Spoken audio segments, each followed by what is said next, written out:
Do you have any enemies in your life?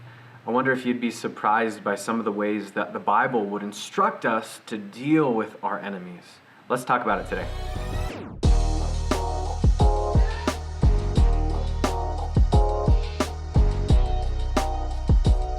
For me, when it comes to considering how the Bible would instruct us to respond and engage with our enemies, I feel like I know a few things, but I feel like something hit me like a brick to the face this week. Just a psh, whoa! I don't remember that being there.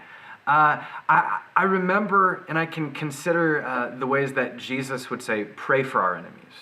And I can think back to a number of instances where I've done well with that, where I've recognized that someone was like an enemy in my life, and I prayed for them. I didn't want to. Nothing in me wanted to, except for the Spirit of God in me. And so I would, sometimes it would take longer than others, but I would actually do it, and I would pray for my enemies. But there are a few things that I learned this week in our devotions about our reactions and our engagement with our enemies. And it was in Proverbs 24. In verse 17, it says, "Do not rejoice when your enemy falls, and let not your heart be glad when he stumbles, lest the Lord see it and be displeased and turn away his anger from him." And I was just thinking about, whoa, like even when I would pray for my enemies in the past, when they fell, it felt like this justice moment, like, yes, that's what you get, right? But this isn't supposed to be our response. According to the Bible, that's not supposed to be our response. It says, don't rejoice when your enemy falls, and let not your heart be glad when he stumbles. And so there's this inference here, this understanding that that's not supposed to be our stance. We don't rejoice when someone falls, even though it feels good.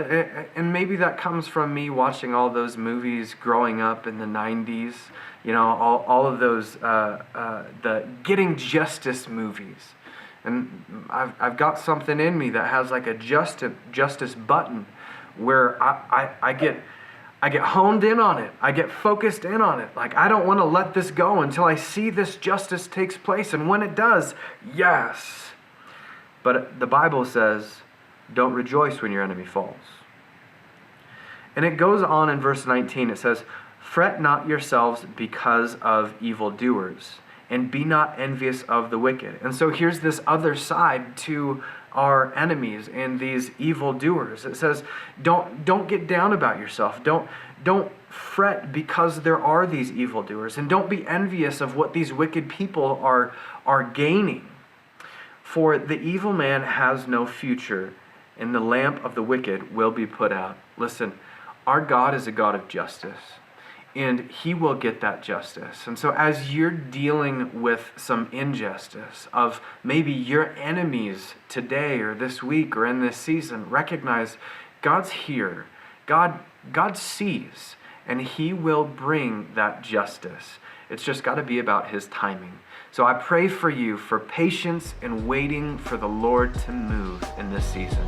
God bless you. We'll see you tomorrow.